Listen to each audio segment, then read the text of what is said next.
할렐루야, 감사합니다.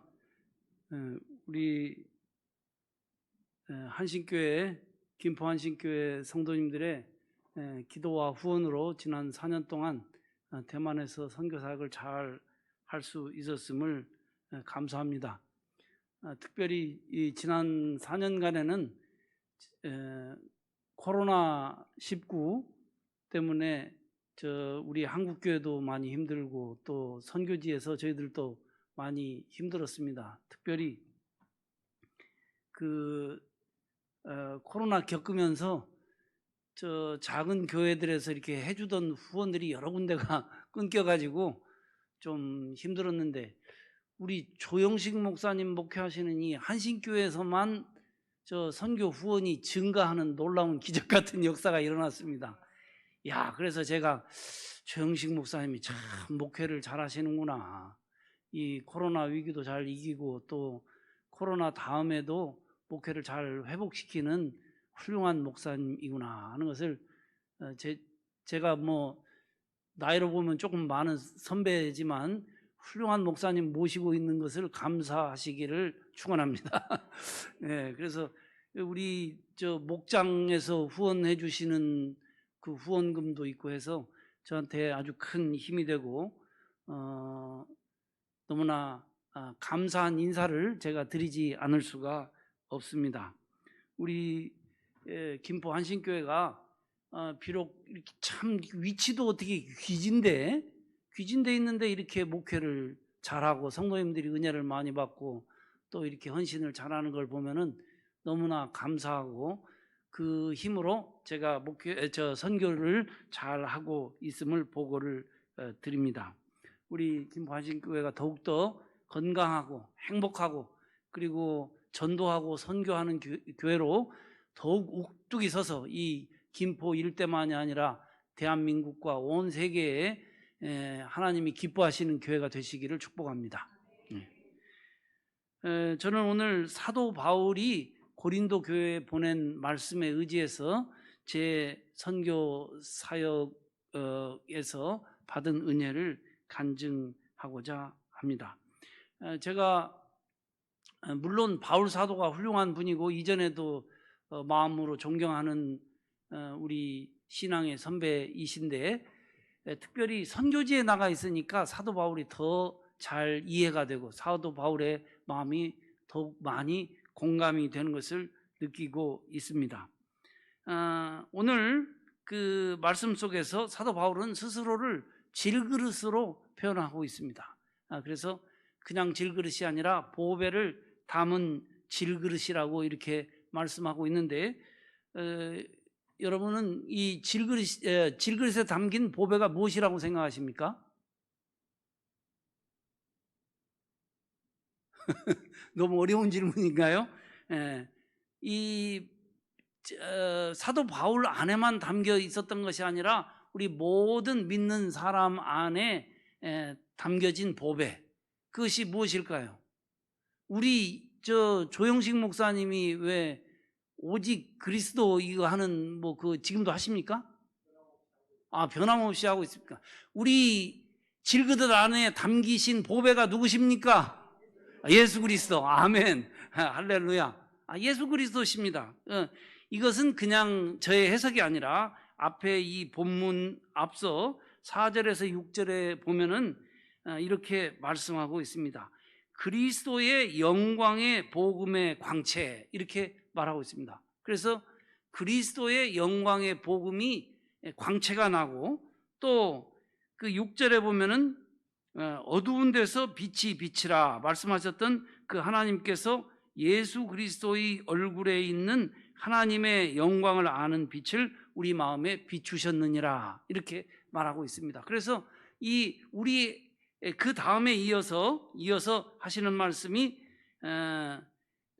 우리가 이 보배를 질그릇에 가졌다, 이렇게 말씀하고 있으니까 바로 그리스도의 영광의 얼굴, 그리스도의 그 빛, 그것을 비추는 보배를 우리가 마음 가운데에 가지고 있는 줄로 믿습니다. 그래서 우리 안에 이 보배를 가지고 있는데 이 보배를 가지고 있는데, 우리가 담아야 될 그 보배이신 예수님은 어떤 예수님이실까요? 사실 예수님이 한 분이시지만 예수님을 보는 사람이 여럿이기 때문에 각자에게 비친 예수님의 모습은 다 다를 수 있습니다. 그래서 예수님이 가진 얼굴을 사람에 따라서 다르게 보는데, 그래서 어떤 사람은 예수님에게서 어떤 모습을 봅니까? 기적을 행하시는 권능의 그리스도를 보는 분들이 많이 있고, 그래서 그 마음을 담으려고 하죠. 그러면 그 마음 속에서 이제 권능의 빛을 발하기를 기대하면서 그런 마음을 갖게 되고, 또 어떤 이들은 예수님의 평안을 주시는 그 말씀, 그래서 평안의 그리스도를 간직할 수도 있고, 또 어떤 이들은 이제 무리를 걸으시는 예수님의 얼굴을 간직하고 싶기도 하고, 또 여러 가지 그런 모습들이 있을 수 있지 않습니까? 그러나 사도 바울이 그 가슴 안에 담은 예수님의 얼굴, 그 영광의 얼굴은 그런 예수님의 모습이 아니었던 거죠. 그 예수님의 모습은 어떤 것입니까? 그것은 바로 십자가에 죽으시고 부활하신 예수님이신 줄로 믿습니다. 이것이 예수님의 영광의 얼굴입니다. 예수님이 기적을 행하실 때 또 예수님이시지만, 그러나 그때 영광이 성경에서 말하는, 복음서에서 말하는 영광이 드러날까요? 그렇지 않습니다. 그래서 예수님과 함께 있었던 제자들도 예수님 살아생전에 사역하실 때에 그 영광의 모습을 본 제자들이 많지가 않았잖아요. 오직 세 명의 제자들, 베드로와 요한과 야고보, 예수님이 그 가이사랴 빌립보에서 십자가와 부활의 비밀을 처음으로 말씀하신 뒤에 제자들이 하도 이해를 못하니까, 그리고 받아들이지 않으니까, 그리고 그러지 말라고 만류하니까, 특별히 영광을 볼 자격이 있는 최고로 우수한 제자들 3명만 이끌고 저 변화산상에 올라가서 기도하실 때에 모세와 엘리야가 나타나고, 모세와 엘리야가 나타나서 예수님이 예루살렘 성에 들어가서 십자가에 죽고 부활할 일을 얘기할 그때에 예수님의 얼굴이 영광스럽게 변모되지 않았습니까? 그래서 예수님 생전에 본 그 영광스러운 빛을 본 제자들이 3명밖에 안 됩니다. 그 예수님이 십자가에 죽은 후에 이런 부활의 영광이 있다는 것을 제자 3명에게만 특별하게 보여준 것이죠. 보여준 것입니다. 그리고 사도 바울은 언제 그 영광의 빛을 보았습니까? 사도 바울이 구약 성경에도 통달하고 율법에도 통달한 바리새파 중에 바리새인 중에 바리새인인데, 그 사울 이 핍박할 때는 예수님의 영광의 얼굴을 보지 못했던 것이죠. 다메섹에 그 예수 믿는 사람들을 핍박하러 갈 때 나타나신 분, 그래서 눈이 멀 정도로 그 찬란한 영광을 본 것이 그 다메섹에 가는 길에서였던 것입니다. 그 뒤로 사도 바울이 완전히 변화돼서 핍박자로부터 예수 그리스도를 증거하는 그런 존재로 살아가게 된 것이죠. 생각해 보면 저도 이 오랫동안 신앙생활도 하고 신학도 공부하고 목회도 했지만 그 빛을 보지는 못했던 것 같습니다. 저 젊어서 신학 공부할 때는 예수님에게서 무슨 얼굴을 봤느냐? 혁명투사의 얼굴을 보았습니다. 왜냐하면 유대 나라가 저 로마의 식민지로 되어 있었기 때문에 예수님이 그 유대 식민지 치하에서 고생하는 그 유대 민중들을 불쌍히 여기셔서 고쳐주시고 치유해 주시고, 그리고 그 억압자들과 맞서서 십자가의 길로 간 모습을 봤거든요. 근데 그것은 그 영광스러운 얼굴이 아니었던 것이죠. 그리고 또 그 뒤로 이제 10수년이 지난 다음에 예수님에게서 구원자의 얼굴을 보았습니다. 저희의 모든 죽음을 모든 죄를 용서해 주시고 저희를 위해서 모든 죄를 대속해 주시고 우리에게 영원한 생명을 주신 예수님의 얼굴을 보았습니다. 그러나 그것도 영광스러운 얼굴은 아니었던 것입니다. 저는 우리 조용식 목사님과 서울에 있는 한신교회에서 사역할 때에 그때 십자가에 죽고 부활하신 예수님의 영광스러운 얼굴을 비로소 알게 되었습니다. 그리고 그 뒤로는 지금껏 그 십자가에 죽고 부활하신 예수님을 보잘것없는 저의 질그릇 안에 담고 그것을 증거하며 살려고 나름대로 노력하고 애쓰고 있습니다. 저의 선교의 여정은 그런 거라고 말할 수 있습니다. 그런데 오늘 이 사도 바울이 오늘 말씀 속에서 보면은 뭐라고 말하고 있습니까? 오늘 말씀 속에서 보면은 우리가 사방으로 우겨쌈을 당하여도 쌓이지 아니하며 답답한 일을 당하여도 낙심하지 아니하며 박해를 받아도 버림받지 아니하며 거꾸로 뜨림을 당하여도 망하지 아니하며 우리가 항상 예수의 죽음을 몸에 짊어짐은 예수의 생명이 또한 우리 몸에 나타나게 함이라. 이렇게 말하고 있거든요. 그런 걸 보면은 이 선교사로서의 사도 바울의 삶이라는 것은 아주 우겨쌈을 당하고 답답한 일을 당하고 그리고 박해를 받고 거꾸로 뛰임을 당하고 죽을 고비를 넘기는 것이었다는 사실을 우리가 잘 알 수 있습니다.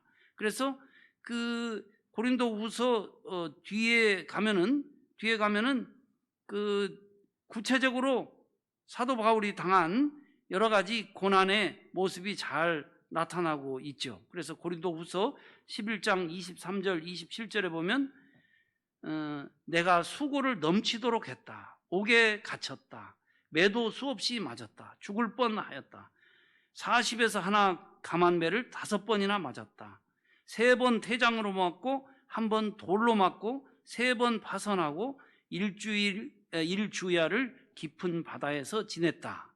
그리고 강의 위험, 강도의 위험, 동족의 위험, 이방인의 위험과 신의 위험과 거짓 형제 중에 위험을 당하고 자지도 못하고 또 줄이며 목마르고 여러 번 굶고 춥고 헐벗었었다. 이렇게 말하고 있습니다.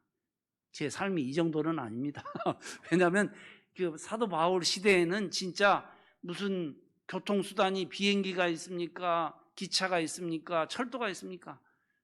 걸어서 목숨 걸고 이 복음을 전파했기 때문에 이러한 어려움 속에서도 예수 그리스도를 증거하는 일을 멈추지 않았던 것이죠. 이러한 동력이 도대체 어디에서 나온 것이냐라는 것을 오늘 우리가 이 말씀 속에서 물어야 할 그런 질문인 것입니다. 여러분들은 그 동력이 어디서 나왔다고 생각하십니까?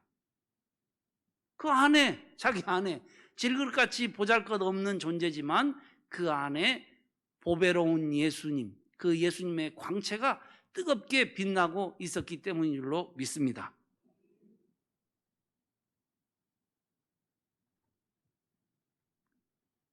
근데 이 십자가에 죽고 부활하신 예수님을 보배로 간직한다 하는 것은 도대체 무슨 뜻일까요?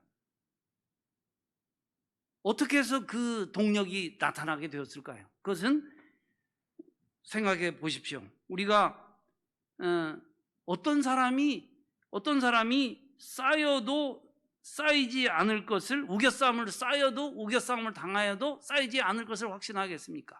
그것은 십자가에 죽은 예수님이 부활하셨다고 하는 사실을 믿는 사람만이 우겨쌈을 기꺼이 받아들일 줄로 믿습니다. 왜냐하면 나는 우겨쌈을 당하지만 하나님께서 이 우겨쌈에서 나를 해방시켜 주실 것을 믿는 것이 십자가에 죽은 예수님을 부활시킨 하나님을 믿는 믿음인 것입니다.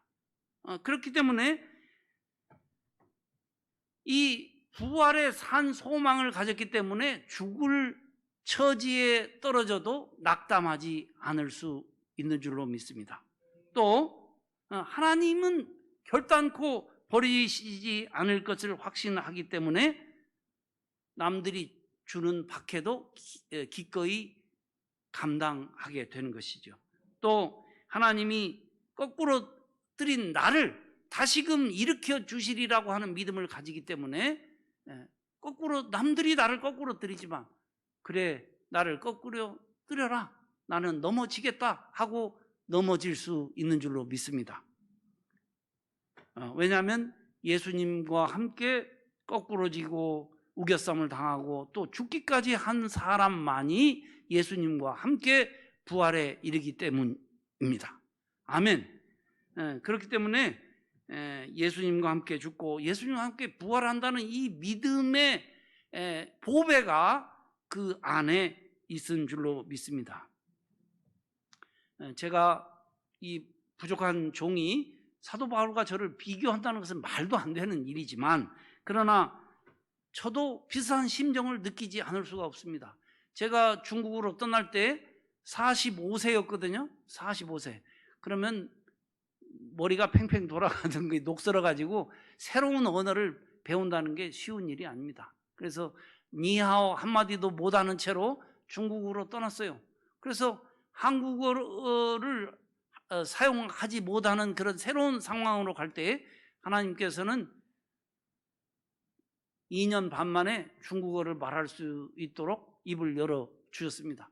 한국어를 못한다고 해서 좀 서운하긴 합니다. 왜냐하면 지금도 중국어로 설교할 때 중국어로 강의할 때 이 한국어처럼 참 그 미묘한 표현을 다 해낼 수가 없는 게 얼마나 안타까운지 모릅니다. 그렇지만 하나님께서 이 중국어를 말하게 해서 중국어로 이 복음을 전할 수 있게 된 것, 이것은 한국어를 버릴 때에 중국어를 얻는 역사인 줄로 믿습니다. 또 제가 이제 중국으로 떠날 때 주신 하나님의 말씀은 아브라함의 복이 되리라 하는 그런 약속의 말씀이었는데 본토 친척 아비집을 떠나면 내가 네게 복을 주고 너를 통해서 복음을 듣는 그 중국에 있는 사람들이 복을 받게 될 것이다. 이런 비전을 주셨거든요. 그런데 과연 중국에 가서 이제 중국어로 복음을 전할 때에 많은 중국의 교인들과 신학생들과 목회자들이 은혜를 너무나 많이 받고 변화가 일어나는 것을 너무도 많이 목격했습니다. 그러니 이 한국에서 사역할 기회를 빼앗긴 것이 또 중국이라는 새로운 상황에서 복음을 전하는 새로운 기쁨을 저에게 그리고 중국의 형제 자매들에게 그리고 저를 파송한 한국 교회에 주는 것 아니겠습니까? 또 뿐만 아니라 중국에서 계속해서 중국 공안들에게 쫓기는 삶을 살았습니다. 중국 공안들에게 쫓기는 삶을 살아서 노이로제에 걸릴 지경이에요. 자기 신분을 말할 수도 없고, 그래서 저는 떠나올 때까지 학생이거나 학생의 가족이거나 이 신분을 숨기고 살아야 되는 거, 이거 보통 힘든 일 아닙니다. 지금은 대만에 가가지고 대만 기독교 장로교회 총회가 인정하는 선교사로 비자를 받아가지고 가 있거든요. 마음에 평화가 옵니다.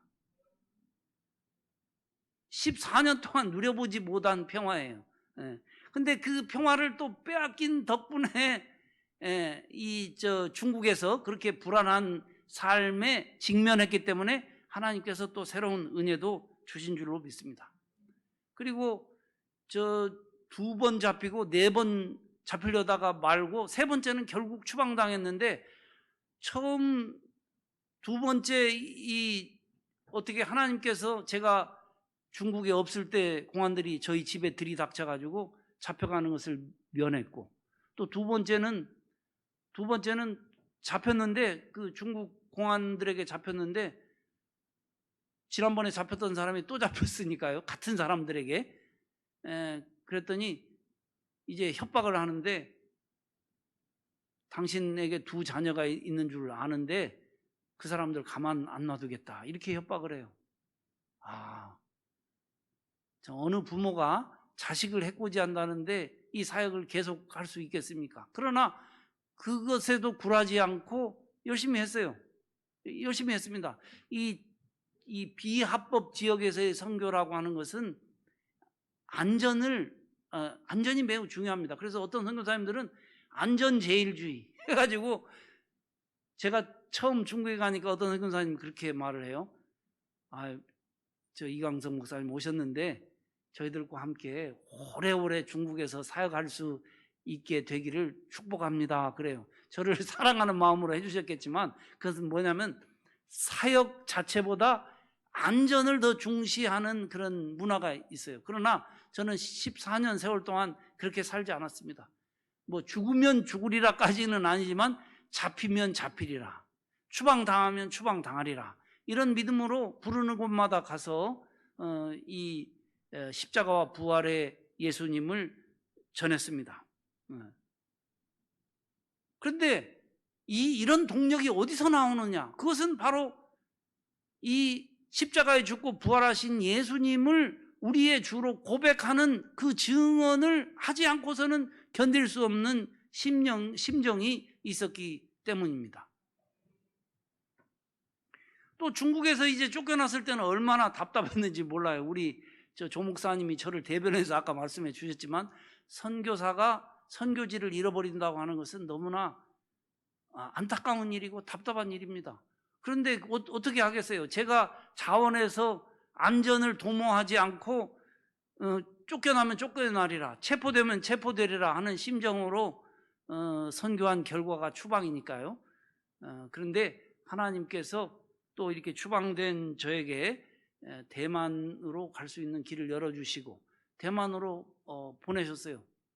대만으로 보내셨습니다. 그래서 우리 총회하고 대만에 있는 장로교 총회하고 협약을 통해서 저를 대만 선교사로 받아들여 주어서 이제 대만에 가게 됐습니다. 그런데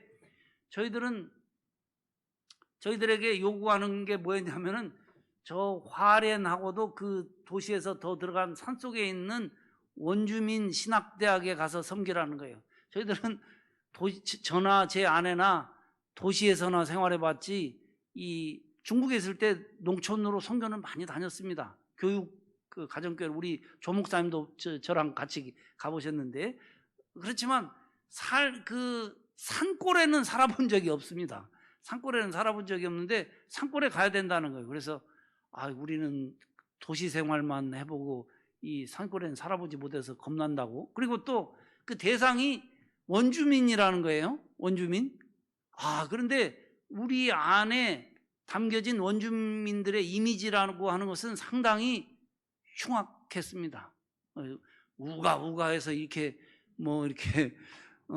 그 침입자의 목을 베고 하는. 그리고 한국 교회도 옛날에 제가 모시던 이중규 목사님이 설교 중에 오봉 이야기라고 하는 설교를 한 적이 있어요. 오봉 이야기라고 하는 예화를, 오봉 선생 이야기. 근데 그 오봉 선생 이야기가 뭐냐면, 이 사람이 명나라 사람인데 바다를 건너서 대만에 들어왔다는 거예요. 그랬더니 대만에 원주민들이 살고 있는데, 원주민들이 사람을 목을 베 가지고 제사를 지내는 풍습이 있더라는 거예요. 그래서 이 사람이 그 풍습을 끊기 위해서 이 원주민들을 잘 도와주고 이렇게 하다가 나중에 인신 제사를 지낼 때가 있을 때에 그 다른 사람인 것처럼 속여가지고 자기를 잡아서 그 제사를 바치도록 이렇게 했다는 거예요. 그 이야기가. 그래서 이 사람들이 어스름한 때에 누군지 모르고 잡아서 목을 베서 제사를 지내고 나서 날이 밝을 때 보니까 자기들에게 아주 극진히 잘해주던 오봉 선생이라는 사람이더라. 그래서 그 원주민들이 후회하고 잘못을 회개하고, 그리고 다시는 그런 사람 목을 베는 그런 나쁜 풍습을 다시 하지 않았다. 그래서 이중표 목사님께서 오봉 선생의 그 사례를 그 예수님의 정신을 가진, 십자가의 정신을 가진 사람으로 이렇게 설교에 하시는 말씀을 제가 들은 적이 있거든요. 아, 그렇기 때문에 얼마나 두렵습니까?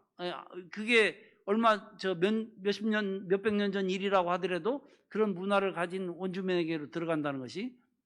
그런데 실제로 가서 보니까 그렇게 험한 분들이 아니에요.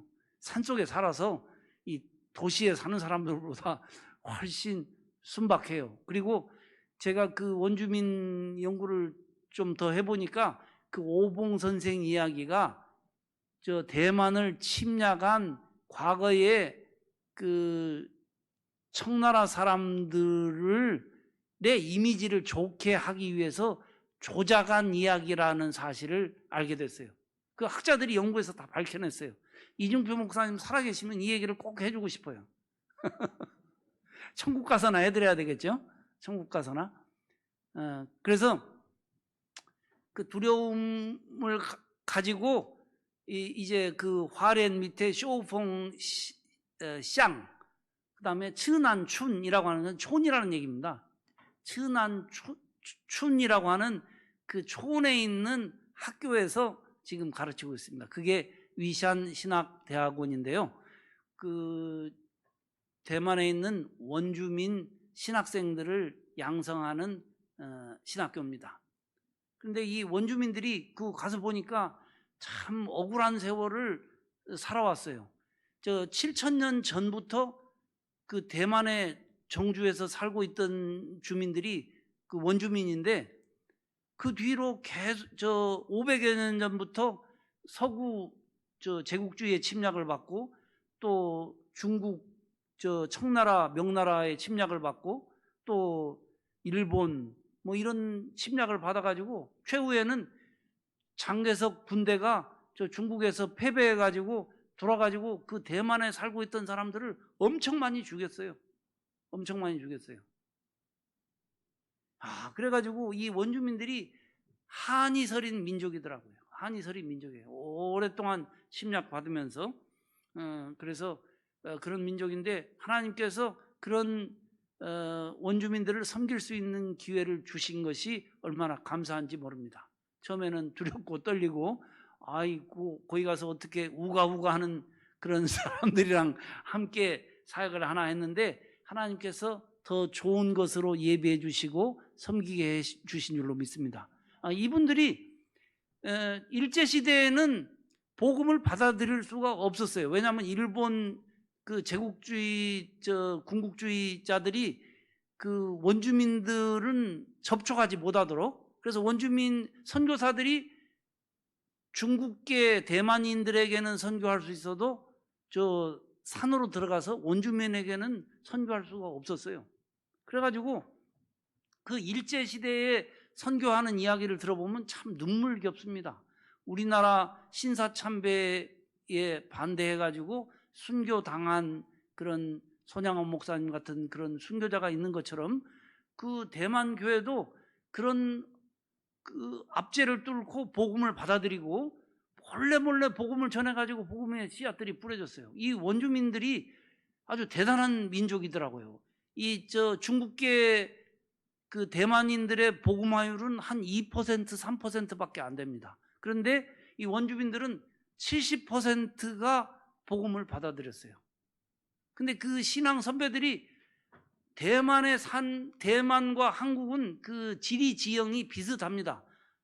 동고 서저, 동쪽은 높고 서쪽은 낮고, 한데 이 산이 우리나라보다 훨씬 더 높아요. 그래서 3,000 몇백 미터짜리 이 봉우리들이 있거든요. 근데 이 원주민들이 다 그 산속에 살았어요, 과거에. 그러면 복음을 전하기 위해서 한 마을에, 이제 원주민 마을에 복음이 들어가면 이 복음을 받은 사람들이 가슴이 뜨거우니까 이걸 우리 마을만이 아니라 산 너머 2,000고지, 3,000고지 너머에 우리 동족에게도 전해야지 해가지고 전도를 떠나면은 일주일, 열흘, 2주일을 산속에 그냥 들어가는 거예요. 그러면 뭘 지금처럼 무슨 배낭이 있거나 이 마른 식량이 있거나 한 것이 아니고요. 그분들은 원주민들은 어떻게 가느냐? 활하고, 예? 활하고 화살과 그다음에 소금 조금 챙겨가지고, 그래서 이제 산에 들어가면 이제 사냥해 가면서 사냥해서 고기 잡아 먹어가면서 그 산을 일주일 열흘을 넘어서 가가지고 그 선교하는 거예요. 야, 그래가지고 복음이 전해지기 시작해서 적극적으로 복음을 받아들이는 것은 이제 일제가 패망한 후에 종교의 자유가 생겼잖아요. 그때 아주 급속도로 이 복음을 다 받아들였어요. 그래가지고 교회가 세워졌는데 복음화율이 70%에 이르고, 이분들이 그러니까 하나님의 택하신 민족들이라고 믿습니다. 마음이 순수해서 그 복음을 그대로 받아들여서 이 예수를 믿고, 그리고 또 마을마다 교회가 있습니다. 원주민 마을마다 100의 99는 교회가 중심에 있고, 이 교회가 원주민 그 사회 공동체의 가장 중심이 됩니다. 그리고 이 센터를 통해서 이제 노인을 돌보는 사역이라든지 이런 것들도 다, 한국은 그게 다 끝났다고 우리 조 목사님 말씀하시는데, 대만은 아직 교회, 그 산 속에 있는 교회가 그 센터 역할을 하면서 그 마을도 살리고, 그리고 자기 신앙도 지키고 하는 그런 역할을 하는 민족이 원주 민족입니다. 그래서 제가 섬기는 그 위시안 신학대학원에는 원주민 학생들이 공식적으로는 한 16개 민족들이 있습니다. 더 많죠. 실제로는 더 많은데 인정받는 민족은 한 16개 민족 학생들이 와서 공부하는데, 열심히 공부해서 지금 제가 간 뒤로 3년 온전히 가르쳐서 2 제자들을 배출했습니다. 그리고 그 별세신학 교재를 중국에서 만든 거, 홍콩 출판사의 전자책으로 만든 걸 이제 별세 선교 기금에서 그것을 인쇄해 가지고 그 학생들에게 정식 과목으로 가르쳐서 내보냈는데, 이 원주민들이 그렇게 아픈 마음의 상처가 있기 때문에 그 신학이 아주 진보적인 신학이에요. 그 위시안 신학교라는 데가. 왜냐하면은 계속 당해만 왔잖아요. 그러니까 지금까지 빼앗긴 권리를 찾기 위해서 아주 진보적인 신학을 하는데, 제가 가서 그 진보적인 신학을 이해는 하지만, 그러나 신학의 기본은 예수님이고 예수님의 십자가와 부활의 진리고 하기 때문에 제가 설교를 통해서 강의를 통해서 그걸 열심히 가르쳤습니다. 그랬더니 학교 분위기가 좀 바뀌어져서 이전에 진보적인 말씀만 하시던 교수님들도 은혜로운 말씀을 전하시고, 또 학생들도 이 목회적인 마인드를 가지고 예수 그리스도를 전해야 되겠다 하는 그런 변화를 일으키고 있습니다. 여러분들 계속 기도해 주셔서 이 원주민들의 아픈 마음을 치유하고, 그리고 그들이 이 복음의 그 보배를 마음속에 간직하고 잘 전할 수 있도록 그렇게 기도해 주시길 바랍니다. 그런데 오늘 말씀 속에서 제가 한 가지 더 묻고 싶은 그런 질문이 있습니다. 그것은 하나님이 왜 보배를 은그릇이나 금그릇이나 쇠그릇에 담지 않으시고 이 질그릇에 담으셨을까요?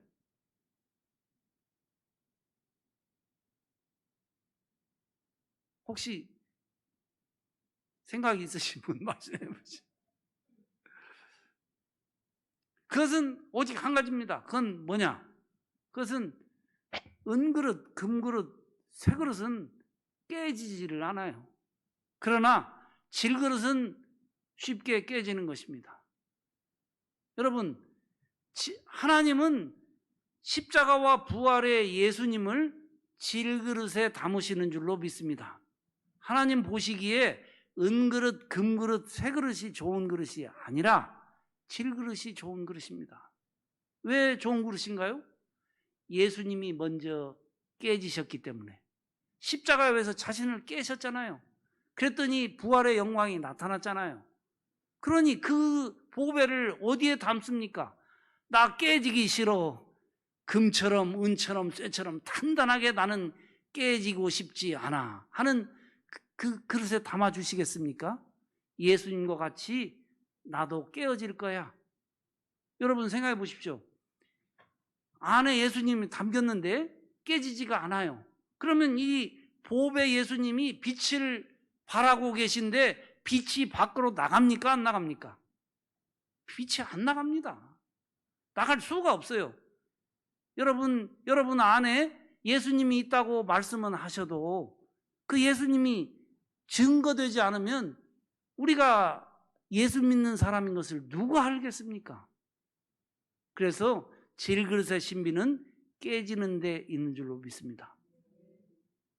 질그릇에 이가 나갈 때 이가 나가는 만큼 예수님의 빛이 뚫고 나오는 겁니다. 금이 가면 금이 가는 만큼 그 금을 뚫고 빛이 나오고, 그리고 구멍이 나면 나는 만큼 예수님의 보배의 그 빛이 뚫고 나올 줄로 믿습니다. 그리고 산산조각이 날 때는 온전히 보배의 영광스러운 빛이 다 드러나게 될 줄로 믿습니다. 그러면 이것이 하나님의 뜻이 우리를 깨고 그냥 가루로 만드는 그 자체에 있을까요? 저는 하나님의 뜻이 거기 있다고 믿지 않습니다. 왜냐하면 오늘 말씀 속에 7절 우리 함께 다시 읽어보겠습니다. 우리가 이 보배를 질그릇에 가졌으니 이는 심히 큰 능력은 하나님께 있고 우리에게 있지 아니함을 알게 하려 함이라. 이 심히 큰 하나님의 능력, 그 능력이 무엇일까요? 그것은 우리 인간에게도 능력이 있습니다. 무슨 능력이 있어요? 이 물건을 들어올릴 능력도 있고, 예?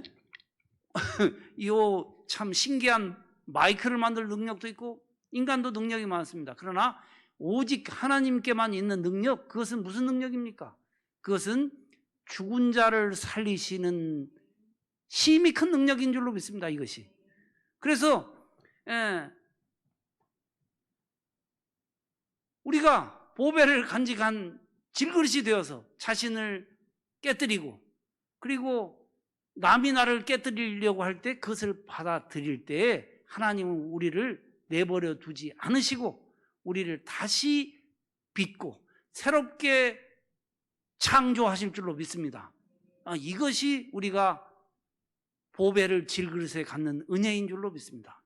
하나님이 우리를 미워하고 우리를 안 되게 하기 위해서 질그릇으로 빚으시고, 원래 하나님의 계획은 인간을 질그릇으로 빚는 거였습니다. 그렇지 않습니까? 하나님이 흙으로 사람을 지으시고 그 코에 생기를 불어 넣으시니, 여러분 쇠그릇에다가 저 생기를 불어 넣어봐요. 그러면 공기가 안 통해서 성령이 죽으십니다. 질그릇이니까 그 작은 구멍을 통해서 호흡이 일어나고 우리가 생명이 있는 존재가 된 것이죠. 하나님의 뜻은 우리를 질그릇으로 빚는 데 있는 줄로 믿습니다. 그리고 우리가 자신을 깨뜨릴 때에 하나님께서 우리를 다시 빚을 뿐만 아니라 우리를 통해서 예수 그리스도를 증거함으로 말미암아 나를 깬 사람도 변화시키고, 그리고 우리의 가정도 변화시키고 우리의 교회도 변화시키고 우리의 사회도 변화시킬 줄로 믿습니다. 이것이 하나님께서 우리 그리스도인들에게 주신 사도 바울뿐만 아니라 이강석 선교사만이 아니라 우리 조영식 목사님만이 아니라 모든 성도님 한 분 한 분이 이 질그릇의 은혜를 받으시기를 우리 주 예수 그리스도 이름으로 축복합니다.